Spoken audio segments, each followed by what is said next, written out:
अंतर्गत हम लोग उत्तरी भारत के मैदान का अध्ययन करेंगे। उत्तरी मैदान का निर्माण उसी समय होना प्रारंभ हो गया था जिस समय तेथी सागर से मलबा का निर्माण, तेथी सागर से हिमालय पर्वतमाला का निर्माण हुआ था। हम लोग जानते हैं कि इंडियन प्लेटें उत्तर पूर्व की ओर खिसकी और यूरेशियन प्लेटें से टकराई, जिसके फलस्वरूप तेथी सागर में जो अवसादी मलबा था वह अवसादी मलबा वलन पड़ने के फलस्वरूप ऊपर उठा और हिमालय पर्वतमाला का निर्माण हुआ।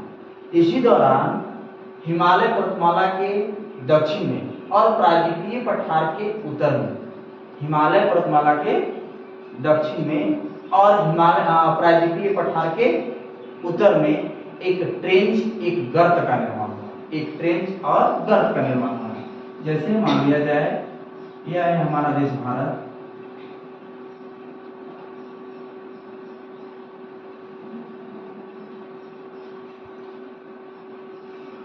और यहाँ से यह यूरेशियन प्लेट है, बीच में तेथी सागर, इंडियन प्लेटें, यूरेशियन प्लेटें, बीच में तेथी सागर। सामने आने के फलस्वरूप या जब अपसर अभिसरित हुई तो यह मलबा जो अवसादी मलबा जो था वह ऊपर उठा। ऊपर उठने के फलस्वरूप यहाँ पर एक ट्रेंच या गर्त का निर्माण हुआ, गर्त या खाई का निर्माण हुआ। हिमालय से आने वाली नदियाँ, ये हिमालय से आने वाली नदियाँ और प्रायद्वीपीय पठार से आने वाली नदियाँ के द्वारा कालांतर में समय जैसे जैसे बीतता गया इस ट्रेंच को भर दिया गया, निक्षेप कर दिया गया, उसको समतल कर दिया गया, तब जाकर के उत्तरी भारत के विशाल मैदान का निर्माण हुआ। चूंकि इसका निर्माण जो है किसका, उत्तरी मैदान के निर्माण में गंगा, ब्रह्मपुत्र और इनकी सहायक नदियां सिंधु, गंगा, ब्रह्मपुत्र और इनकी सहायक नदियों का योगदान है। इसीलिए इस मैदान का नाम भारत का उत्तरी मैदान के साथ साथ सिंधु, गंगा, ब्रह्मपुत्र का विस्तृत मैदान भी कहते हैं। यह मैदान जो है वह हिमालय के दक्षिण में और प्रायद्वीपीय पठार के उत्तर में स्थित है। हिमालय के गिरिपाद से हिमालय जो है वह कई श्रृंखलाओं में, कई पर्वत श्रेणियों में बटा हुआ है, जिसमें हम लोगों ने अध्ययन किया था ट्रांस हिमालय का, फिर हम लोगों ने अध्ययन किया था बृहद हिमालय का, लघु हिमालय का, शिवालिक के गिरिपाद से ही उत्तरी मैदान या विशाल मैदान का निर्माण, उत्तरी मैदान और विशाल मैदान का निर्माण यहाँ से लेकर यहाँ तक। जैसे हिमालय जो है पश्चिम से पूर्व की ओर फैला हुआ है, उसी प्रकार से यह मैदान अर्थात सिंधु, गंगा, ब्रह्मपुत्र का विस्तृत मैदान या उत्तरी भारत का विशाल मैदान जो है उसके साथ साथ यह भी फैला हुआ है।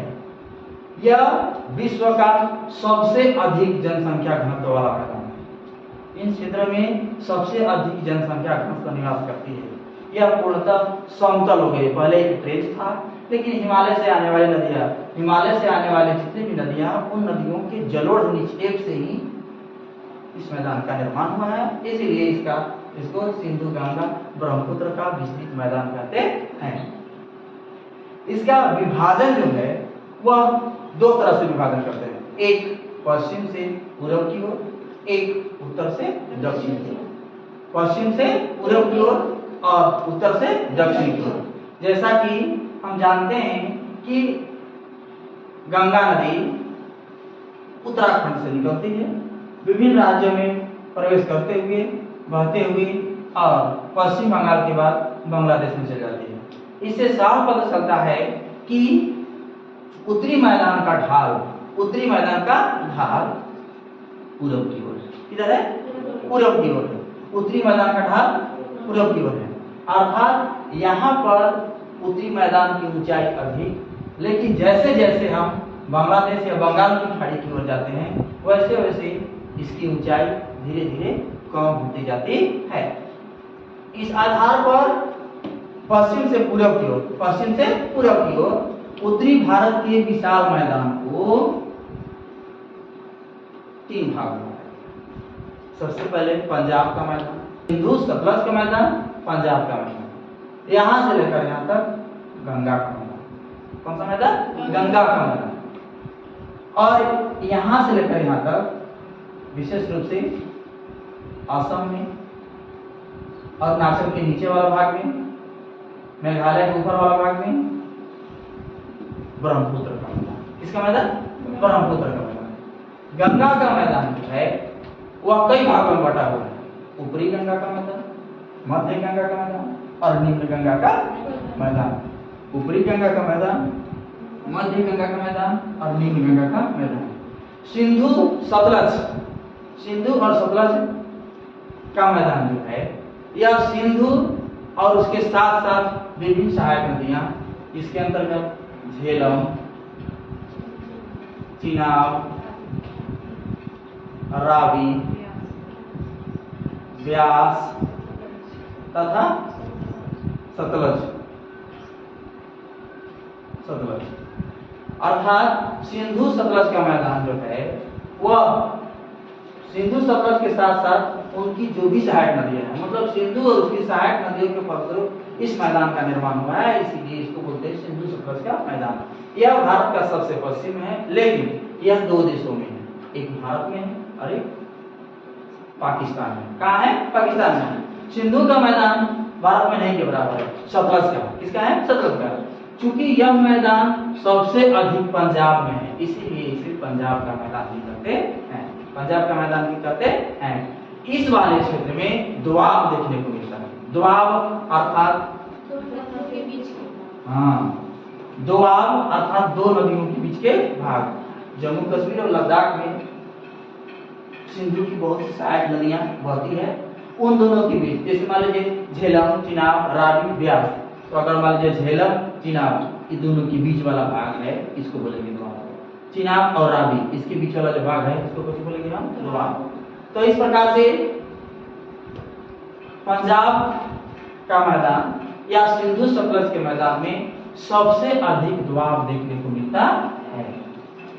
यह भाग पूरब में, उसके पूरब में लगभग दिल्ली, उत्तर प्रदेश, बिहार, पश्चिम बंगाल, फिर से दिल्ली, उत्तर प्रदेश, बिहार, पश्चिम बंगाल में गंगा का मैदान। गंगा का मैदान जो है गंगा और उसकी सहायक नदियां, गंगा और उसकी सहायक नदियां जैसे रामगंगा, गोमती, घाघरा, गंडक, कोसी, तीस्ता, यमुना, ये सब जितनी भी नदियां हैं वह गंगा की सहायक नदियां हैं। तो गंगा का मैदान जो है गंगा और उसकी सहायक नदियों के द्वारा लाए गए जलोढ़ निक्षेप से हुआ है। यह मैदान जो है वह तीन भागों में, क्या भागों में बटा हुआ है? एक ऊपरी गंगा का मैदान, मध्य गंगा का मैदान और निम्न गंगा का मैदान। ऊपरी गंगा का मैदान, मध्य गंगा का मैदान और निम्न गंगा का मैदान। सबसे नीचे वाले भाग में जैसे जैसे हम नीचे जाते हैं यानी पूरब की ओर जाते हैं, वैसे वैसे इसकी उपजाऊपन क्षमता और भी बढ़ते जाता है, क्योंकि नदी तटीय वाले क्षेत्र में सबसे अधिक उपजाऊ मृदा देखने को मिलती है, जिसको खादर, खादर क्या बोलेंगे? खादर। जलोढ़ मृदा का सबसे नवीन उपजाऊ मृदा को जो बोलते हैं खादर, जो सबसे नीचे वाला भाग में देखने को मिलता है।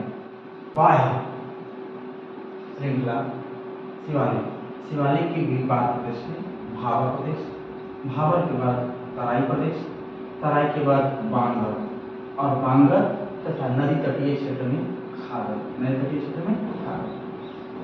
अधिकतर हिमालयी जो नदियां हैं वह पर्वतीय क्षेत्र से बहती है और पर्वतों को कटाव करते बड़ा बड़ा कंकड़, पत्थर, बालू इत्यादि शिवालिक की तलहटी में या गिरिपाद प्रदेश में आकर बिछा देती है, जिसके कारण नदियां वहां पर अदृश्य हो जाती है, इससे नीचे नीचे गिर प्रवाहित होती है। जैसे यह नदी आगे की ओर बढ़ती है तो कई धाराओं में बढ़ जाती है, कई धाराओं बढ़ने के फलस्वरूप यह क्षेत्र पूर्णतः दलदली बन जाता है, जिसे तराई प्रदेश कहते हैं, इसे तराई प्रदेश कहते हैं। नदियां जब बहती है तो उसके दोनों तटों पर हर साल नई नई अवसाद या मलबा लाकर बिछा देती है, जो अत्यधिक उपजाऊ मिट्टी होती है उसको खादर बोलते हैं, अच्छा, यह जलोढ़ मिट्टी यह अवसाद पुराना होता है, इसको बांगर खाल सबसे ऊंचे वाले प्रदेश में अर्थात शिवालिक के गिरिपाद प्रदेश में भाबर के बाद प्रदेश, तराई और बांगर प्रदेश जो पुरानी जलोढ़ मृदा को कहते हैं, और खादर जो है वह नवीन जलोढ़ मृदा को कहते हैं। यह अत्यधिक उपजाऊ क्षेत्र माना जाता है। यह अत्यधिक उपजाऊ क्षेत्र उत्तरी भारत का विशाल मैदान। उत्तर भारत के मैदान का निर्माण सिंधु, गंगा, ब्रह्मपुत्र नदी तथा इनकी सहायक नदियों के द्वारा लाया गया अवसाद या मलबा से हुआ है। उत्तरी भारत का या उत्तर भारत का विशाल मैदान का निर्माण जो है इसमें सिंधु, गंगा, ब्रह्मपुत्र और इसकी सहायक नदियों के द्वारा लाए गए अवसाद या मलबा के निक्षेपण से हुआ है। इन्हें गंगा और ब्रह्मपुत्र का मैदान कहते हैं। चूंकि इन मैदान का निर्माण करने में या उत्तरी भारत के विशाल मैदान का निर्माण करने में सबसे महत्वपूर्ण भूमिका गंगा और ब्रह्मपुत्र तथा उनकी सहायक नदियों का है, इसीलिए इसका नाम गंगा और ब्रह्मपुत्र का मैदान भी कहते हैं, या इसका नाम गंगा ब्रह्मपुत्र का मैदान भी है। यह मैदान पश्चिम में सिंधु नदी से लेकर और पूर्व में ब्रह्मपुत्र नदी तक फैला हुआ है। तिब्बत के मानसरोवर झील से सिंधु नदी निकलती है, उत्तर पश्चिम की ओर लद्दाख और जासकर में प्रवाहित होती है, सिंधु गाल के बाद पाकिस्तान में प्रवेश कर जाती है। इसी जगह से ब्रह्मपुत्र नदी निकलती है, यहाँ से ब्रह्मपुत्र नदी निकलती है, पूर्व की ओर प्रवाहित होती हुई अरुणाचल प्रदेश में प्रवेश करती है, असम के बाद बांग्लादेश में प्रवेश कर जाती है। यह मैदान अर्थात उत्तर भारत का विशाल मैदान जो है वह पश्चिम में सिंधु नदी से लेकर पूर्व में ब्रह्मपुत्र नदी तक, पश्चिम में सिंधु नदी से लेकर पूर्व में ब्रह्मपुत्र नदी तक फैला हुआ है। यह एक समतल मैदान है क्योंकि नदियों के द्वारा लाई गई अवसादों से या मलबा से बना हुआ है। यह पूर्णतः समतल है और अगर ऊंचाई की है तो बहुत कम अंतर देखने को मिलता है। यह मैदान पश्चिम से पूर्व की ओर लगभग 2500 किलोमीटर है तथा लगभग 150 किलोमीटर से 300 किलोमीटर तक चौड़ा है। यहाँ से पश्चिम से पूर्व की ओर 3200 किलोमीटर लंबा है और चौड़ाई 150 से 300 किलोमीटर तक। पश्चिम की ओर इसकी चौड़ाई अधिक है, जैसे जैसे पूर्व की ओर जाते हैं वैसे चौड़ाई कम देखने को मिलता है। इस मैदान की समुद्र तल से ऊंचाई 50 से 150 मीटर, समुद्र तल से 150 मीटर ऊंचे वाले भाग को मैदान कहते हैं। लेकिन गंगा ब्रह्मपुत्र के विस्तृत मैदान का जो ऊंचाई है वह समुद्र तल से 50 मीटर से 150 मीटर। उत्तरी मैदान को ऊंचाई एवं भौतिक लक्षणों के आधार पर महत्वपूर्ण प्रदेश में विभाजित किया गया है। उत्तर से दक्षिण की ओर ऊंचावच या भौतिक बनावट के आधार पर इसे 5 भागों में बांटा गया है: भाबर प्रदेश, तराई प्रदेश, बांगर प्रदेश, खादर प्रदेश, डेल्टाई प्रदेश। भाबर प्रदेश उत्तर भारत के शिवालिक के गिरिपाद प्रदेश में हिमालय कई श्रृंखलाओं में बटा हुआ है। सबसे बाह्य श्रृंखला शिवालिक, तो शिवालिक के गिरिपाद प्रदेश में सिंधु नदी से तीस्ता नदी तक, सिंधु नदी से तीस्ता नदी तक क्षेत्र को भाबर कहते हैं। यह भूभाग हिमालयी नदियों के द्वारा लाया गया पत्थर, कंकड़, बजरी आदि के जमाव से बना है। सिंधु नदी से लेकर के तीस्ता नदी तक भाबर प्रदेश देखने को मिलता है। नदियों के द्वारा लाई गई पत्थर, कंकड़ इत्यादि के द्वारा इस क्षेत्र का निर्माण हुआ है। इसकी चौड़ाई सामान्यतः 8 से 10 किलोमीटर है। इसकी चौड़ाई शिवालिक प्रदेश से लगभग 8 से 10 किलोमीटर चौड़ा है। इस भूभाग में छोटी छोटी नदियां पत्थर, कंकड़ और बजरी के ढेर के नीचे बहती है, जिसके कारण यहाँ पर नदियां दिखाई नहीं देती है और अदृश्य होती है। भाबर प्रदेश कृषि के लिए अनुपयुक्त है। इस क्षेत्र में कृषि का कार्य नहीं होता। तराई प्रदेश, यह क्षेत्र भाबर प्रदेश के दक्षिण में, शिवालिक के दक्षिण में भाबर के दक्षिण में तराई प्रदेश। यह दलदली क्षेत्र है तथा बारीकी कंकड़, पत्थर, रेत तथा चिकनी मिट्टी से बना है। इसकी चौड़ाई सामान्यतः 10 से 20 किलोमीटर तक, 10 से 20 किलोमीटर तक।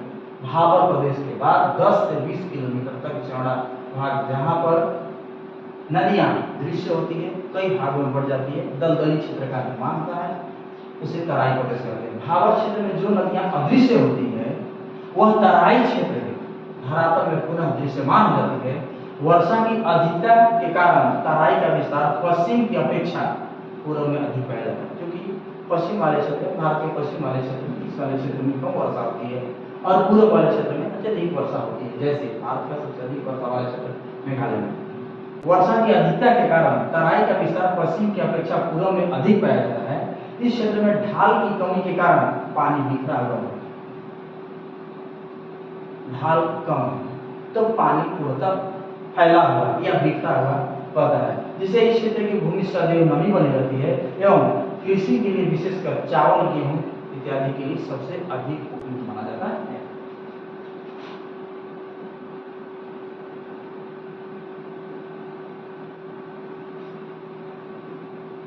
तराई प्रदेश के अंतर्गत ढाल की कमी के कारण पानी बिखरा हुआ होता है, जिससे इस क्षेत्र में भूमि सदैव नमी बनी रहती है, जिसके कारण यह कृषि के लिए विशेषकर गन्ना के लिए अत्यधिक पानी की आवश्यकता होती है, चावल के लिए, गेहूं के लिए अत्यधिक उपयुक्त माना जाता है।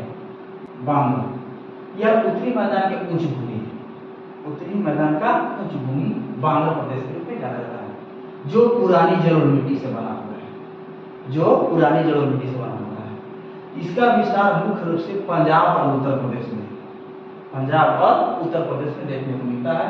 बांग्ला प्रदेश भागों में पाया जाता है। इसमें कंकड़ भी पाए जाते हैं। शुष्क क्षेत्रों में इसमें लवणीय एवं क्षारीय मिट्टी देखने को मिलती है, जिन्हें रेत या कलर के बाढ़ वाले मैदान तल से ऊपर स्थित होता है, इसलिए यहाँ पर नदियों का बाढ़ जल नहीं पहुंच पाता है। मान लिया जाए तीन नदी है और इसके बगल में यह ऊंचा वाला भाग है और यहाँ पर जैसे भी बाढ़ आता है तो इस वाले क्षेत्र में, बांग्ला वाले प्रदेश में पानी या बाढ़ का पानी पहुंच नहीं पाता है। यह क्षेत्र कृषि के लिए बहुत कम उपयुक्त होता है। इस क्षेत्र में कृषि का कार्य होता है लेकिन बहुत कम होता है एवं इसमें भूमिगत जल स्तर की गहराई अधिक होती है। इसमें भूमिगत जल स्तर की गहराई अधिक होती है। बांग्ला प्रदेश में अपक्षय के कारण भूमि के ऊपर की मुलायम मिट्टी नष्ट हो जाती है और यह पूर्णतः कंकरीली हो जाती है। अत्यधिक अपक्षय के कारण भूमि के ऊपर की मुलायम मिट्टी पूर्णतः नष्ट हो जाती है और यह कंकरीली या पथरीली हो जाती है। इसे भूड कहते हैं। कंकरीली और मिट्टी को या पथरीली मिट्टी को भूड कहा जाता है। खादर यह उत्तरी भारत के मैदान की निचली भूमि है जो नवीन जल और मिट्टी द्वारा निर्मित होता है। इसे कांप मिट्टी, यह सबसे अधिक उपजाऊ होता है। इसका विस्तार पूर्वी उत्तर प्रदेश, बिहार, पश्चिम बंगाल, उत्तर प्रदेश, बिहार, पश्चिम बंगाल, उत्तर प्रदेश, बिहार और पश्चिम बंगाल। खादर क्षेत्र नदियों के निचले हिस्से में स्थित होती है, जिस पर बाढ़ के समय जलोढ़ की नई परतें जम गई। बांग्ला प्रदेश तक बाढ़ का पानी पहुंच नहीं पाता है, जबकि खादर प्रदेश में हर वर्ष नए नई मिट्टी आकर के दोनों ओर जम जाता है या बिछ जाता है।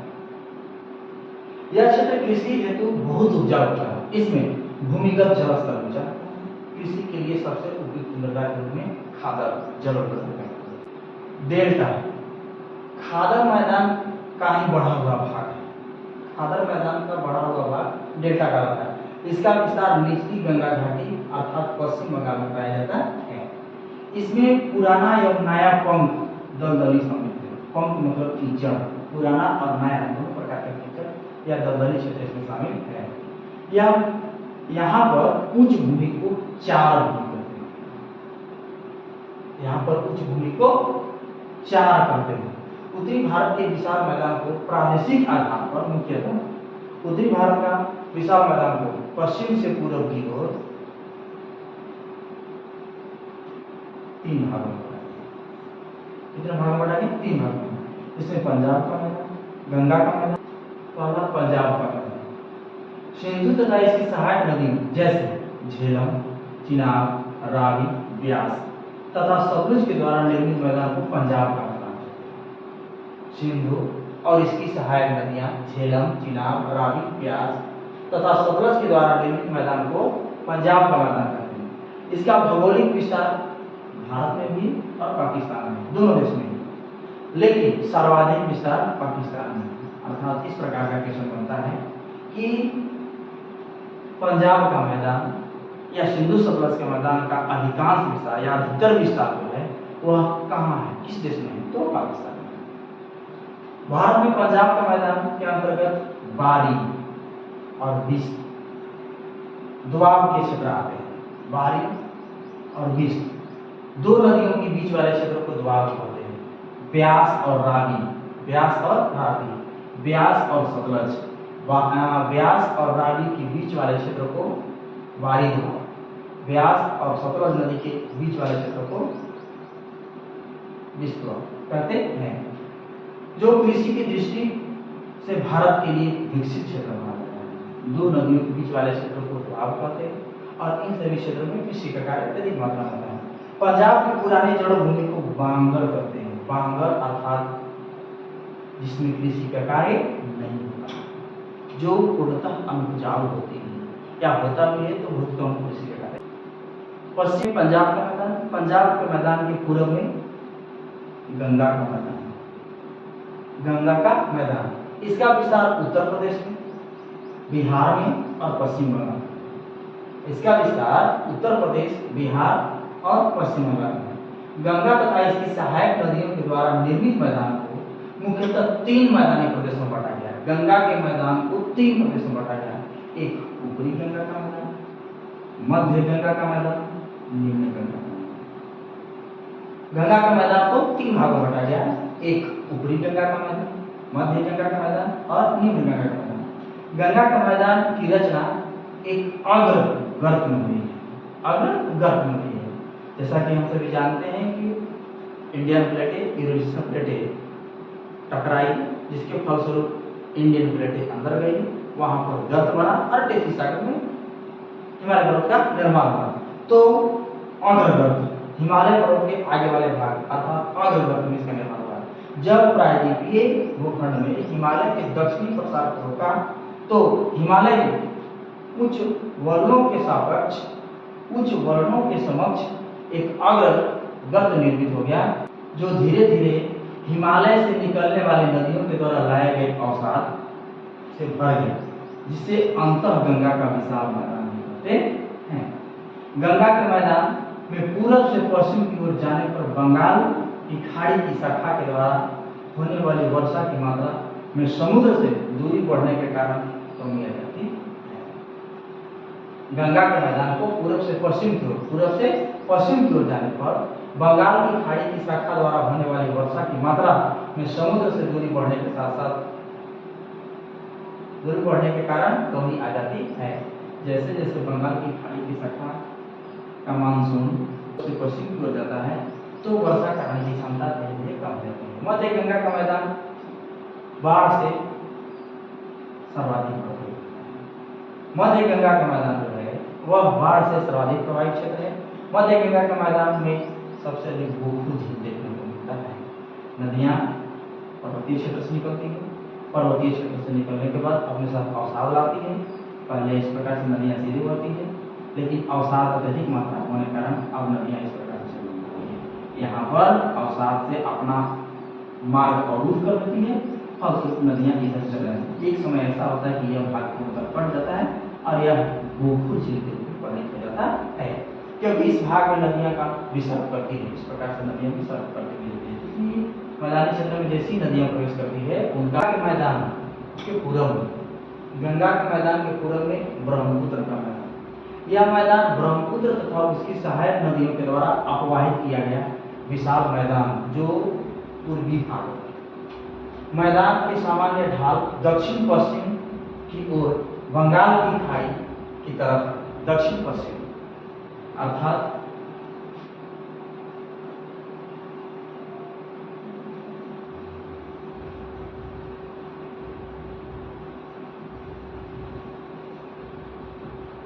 ब्रह्मपुत्र नदी तिब्बत से निकलती है, पूर्व की ओर बढ़ती है अरुणाचल प्रदेश में और इस प्रकार से अर्थात इसका ढाल जो है वह दक्षिण और पश्चिम की ओर, दक्षिण और पश्चिम की ओर है। मैदान का सामान्य ढाल दक्षिण पश्चिम की ओर बंगाल की खाड़ी की तरफ है। ढाल प्रवणता कम होने के कारण इस क्षेत्र में कई नदी द्वीप का निर्माण है। इस वाले क्षेत्र में ढाल कम है, जिसके फलस्वरूप कई नदी द्वीपों का निर्माण है, जिसमें माजुली विश्व का सबसे बड़ा नदी द्वीप माजुली। यह मैदान भारत के सबसे उपजाऊ मैदानों में से एक है तथा यह मुख्य रूप से या यहाँ जो है मुख्य रूप से चावल का, पटसन का खेती की जाती है पश्चिम बंगाल में और बांग्लादेश में। पश्चिम बंगाल और बांग्लादेश में चावल की खेती और पटसन की खेती, चावल की खेती और पटसन की खेती इस मैदान में अर्थात गंगा ब्रह्मपुत्र के मैदान में चावल और पटसन की